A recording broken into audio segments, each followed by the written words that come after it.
শীতে মুরগি দুর্বল হয়ে যায়, ঠান্ডা কাশি বা খাওয়া কমে গেছে।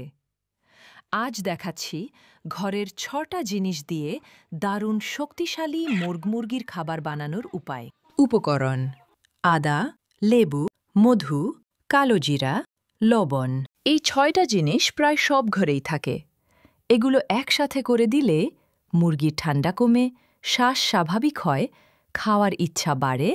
খাবার বানানোর প্রস্তুতি: প্রথমে কয়েক কোয়া রসুন কুচি, ১ চা চামচ আদা কুচি, হলুদ ও কালোজিরা মিক্সিতে ব্লেন্ড করে নিন।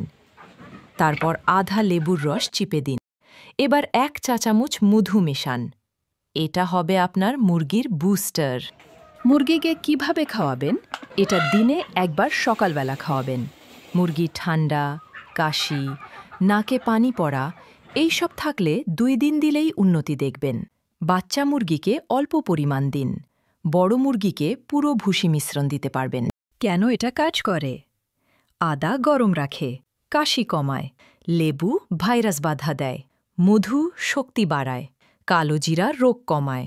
হলুদ দেহের ইনফেকশন কমায়। আর ভুসি দেহে শক্তি যোগায়।